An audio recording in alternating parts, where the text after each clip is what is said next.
It is opening day, and it is the second opening day with the great Freddie Freeman in the Dodgers opening day lineup. Freddie, thanks a lot for the time. Thanks for having me. It's good to be here. This feels normal now. Yeah, this is it's a lot different than last year. I was excited last year. A lot of things going on emotionally, but a lot more smiles and a lot more just more happy, and things have been so great the first year. Just overall, not only baseball, but getting settled in Los Angeles, does everything feel more comfortable? Yeah, we're still working on it. You know, we're not completely settled. I still made my hour and 20-minute drive from Orange County today. So, no, but things are going good. Things are moving in the right direction. Family feels great, and we're having a good time. During the offseason, you sold me on how good this team could be. After seeing it in spring training, do you feel as confident as you did in December? Yeah, I certainly do. We got a great team, you know, with our starting rotation. We're going to test the depth already, but our depth is really, really good, and that's the good thing about our team. Our position players are very balanced. We got a nice 1 through 9 lineup. We got all-stars. You got World Series winners. You got them all in our lineup, and our bullpen was one of the best last year, and they're coming back again with the same kind of intensity and the drive to be great, and I just think we got a very good balanced ball team. I know you're a guy that's always ready when the pitcher's ready. Yeah. What rule do you feel has affected or benefited Freddie Freeman the most, just in your small sample size? You know, it's hard to see it, but like again, on 2 days ago in that exhibition game, I had a ball for a base hit in the hole, and then I had a ball kind of up the middle for my second hit of that game.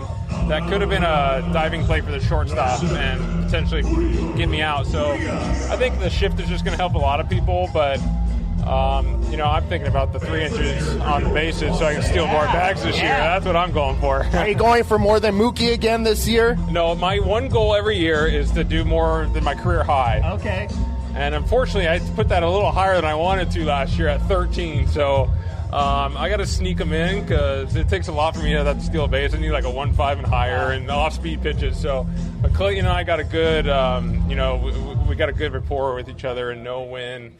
I like to pick my spots, the situation of games and stuff like that. But that's the goal, is always to beat my career high. But 13 was a little high. So I don't know if I can do 14, but we're going to give it a go. But Freddie, Major League Baseball has tried to assist you in that goal. Yeah, that's why the 3 inches, it's going to be huge. And then, you know, a couple pickoffs, like I might be able to get a couple more. We'll see. I've got the over on 13 this year.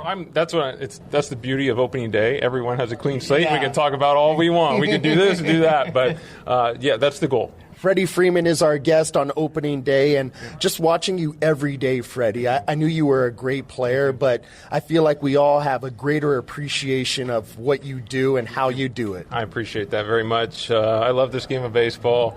It's an honor to represent the Dodgers organization, and for me, that's what I like to do. Go out there and play every day, play hard, respect the game, and respect my teammates and the opponent, and hopefully we can put a few smiles on the fans' faces throughout the course of the year and, you know, ultimately win a World Series. Well, you certainly did that all last year, playing close to 162 games, and the Freddie chants were loud from day one. Yeah, that was special.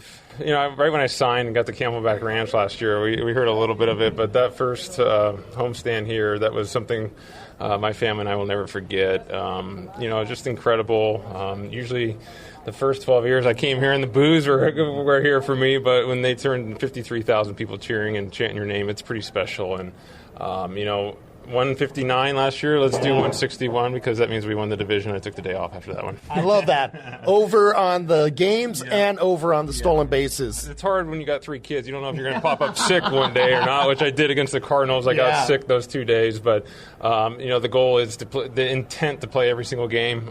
That's what my mindset is every single day I come to the yard. So if we play 161, that's a really good thing because that means we won the division. Everybody believes leadership is being a rah-rah guy, but I firmly believe you going out there every day with whatever may have been aching or feeling sick, that's leadership by example. People can classify leadership all they want, and, you know, we could talk about it in different aspects. There's guys that are rah-rah, you know, like a Hunter Pence, that kind of guy who can stand in the dugout and yell and stuff. But there's also guys that are in the behind the scenes in hitters meetings, like Mook and I. We talk during those meetings to the guys. And then you go out there and just, no matter how you're feeling, no matter what you're doing, 0 for 4 for 4, you look the same. It's not, you know, that's the big thing. Respecting the game. It's trying to do things. It's okay to move a guy over and ground out as long as you're helping the team win. So if you just play the game the right way, this game rewards you. And, that's what I've kind of learned over the course of the year, that if you go out there and give everything you have every single night, my one goal, and when I go to bed at night, lay my head on the pillow and say I gave everything I did. And if you go for 4 or 3 strikeouts, then that's so be it. That's what happens in this game of baseball. But as long as you give everything you have, people ultimately respect you and how you play the game. And it wears off on other guys. When you're hustling and running out a 90-foot ground out, it can wear off on some other guys, and never know that when you're hustling in the 6th inning and you're down by 3 runs, and you hustle and it makes a guy throw the ball away, and next thing you know, we get a 2-run homer, we're right back in the game. So that's just little things that I've learned over the course of my career that is very, very important, because everyone has the big goal of doing this and that, but the little goals in between are what matters the most, and that's how you be able to achieve the big goals. So that's what I kind of focus on little things throughout the course of the day as you watch, as we do our drills and stuff like that, because ultimately we want to win the World Series, but you got to do the little things first. Mr. Consistent, no doubt. That's the goal, to try to be consistent. That's the one thing I want to do is, take Doc's worries of me and the 2-hole out of his mind. Just be able to show up every single day and not have to worry about Freddie, and just put him in the lineup and have no worries. That's the goal. And over the course of 162, you're going to have your up and downs, and that's just, you try to make those downs as short as you possibly can. But, try to be consistent and have Doc not worry about me. Hey, nobody's worrying about Freddie Freeman. We know you bring it every day.